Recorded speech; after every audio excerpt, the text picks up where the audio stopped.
And now it's time for another episode of St. Louis 7 following today's podcast on OT with Oliver with St. Louis Media Hall of Famer Dick Ulett. Dick, we had a good time. Talked about old school stuff that people should remember if they don't. Talked about how we transitioned into Clayton Studios. I had a ball. Anybody who likes radio in St. Louis or advertising in St. Louis, they have to go find the podcast OT with Oliver with Dick Ulett. It was great. It was a fun time. I really enjoyed it. So before we start with St. Louis 7, let everybody know about what you got going on with Worldwide Talent. Okay. I have a company called Worldwide Talent Group, and we've put together, my dad was a psychiatrist, and he helped people stop smoking, lose weight, relax, and whatnot with self-hypnosis and meditation. So I've put together these 13 7, 8, 10-minute recordings that help you relax and then deal with issues like panic attacks, worrying, loving, smoking, overweight. And it's put together with wonderful music by Mike Silverman and his company, Autumn Hill Records. So they're nice little pieces. If you want to take 10 or 15 minutes out of your day and listen to something to help you relax or help you deal with issues like addiction to cigarettes, or the big seller is panic attacks, because a lot of people don't know how to deal with it. It seems to be really, really helpful. So it's Worldwide Talent Group. It's on iTunes. It's on Amazon. It's the iTunes Store. It's on YouTube. Everywhere records are sold. As they used to say. Yep. All right, so question number one, where'd you go to high school and what do you remember? I went to high school. I was the 1965 graduating class at Horton Watkins, better known to some as Ladue. And I remember they had a great swimming pool with Coach Nelson, who set it up. And I played in a band for a little while called, what was the band called? Oh, the Lancers. Called the Lancers. We were together for about 6 months. I played drums and a little bit of guitar, and we played mostly in the cafeteria at the high school. For people who did not have the pleasure, what was listening to AM Top 40 radio like in the middle 60s? Middle 60s, it was great. It was WIL, a little bit of KWK before they changed over to popular music, not Top 40, and KXOK. Those were the big stations in the early 60s. You listened to Johnny Rabbit and Ron Lundy and Danny Dark. Danny Dark ended up being the voice of NBC and Budweiser. Tremendous talent.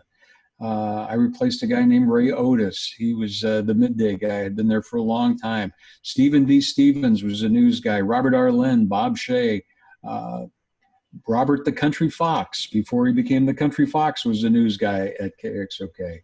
It was a good time. This might be a tricky question for you, but do you have a favorite concert? A favorite concert? I got hired in, I want to say, 68 or 9. I can't remember the year. And Led Zeppelin was booked at Kiel in the Opera House. No, in the it wasn't the Opera House. What do they call it? Checkerdome? No, it was before that. It was Kiel Opera House, and the other side was where they played basketball. Okay. Oh, well, at Kiel, it was Kiel Auditorium. So they were scheduled to play at Kiel Auditorium.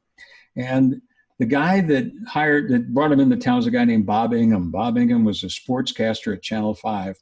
And Casey and Katie at the time were starting to go after each other, and he wanted someone who wasn't affiliated with either of the stations. So I was at KWK, which didn't play any Top 40 or anything. And I was going to MC this concert. So it was Led Zeppelin, The Who, and Joe Cocker. All killer lineup, right? So Led Zeppelin had signed this contract with them, and all of a sudden, a whole lot of love happened. Killer hit. They became so hot, they didn't know what to do. They got an offer to play in New York, so they canceled St. Louis and played in New York. So I got to walk out on stage and say, hey, guess what? You're going to be enjoying The Who and Joe Cocker, but Led Zeppelin, no. And it was pretty rough.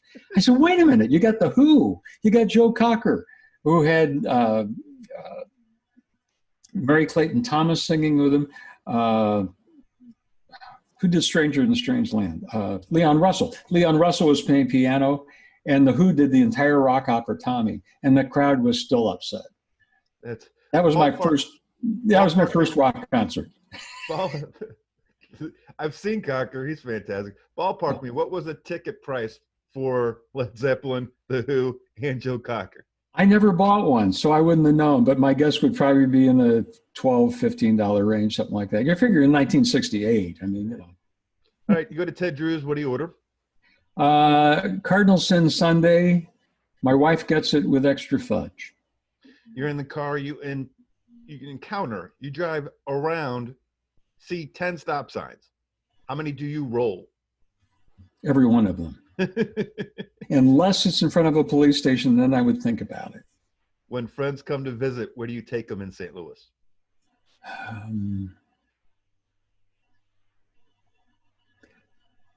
Probably take them to Mr. Wizard's Frozen Custard. And when you're at Mr. Wizard's Frozen Custard, what do you get? I get a large cone. And my wife gets the Wizard concrete with extra malt. Right. Oh, no, the chocolate concrete with extra malt. All right, so we're getting ready to wrap up St. Louis 7 again. If you haven't heard the podcast, give it a listen. I mean, if you like radio, if you like advertising, it's OT with Oliver, wherever you get your podcast.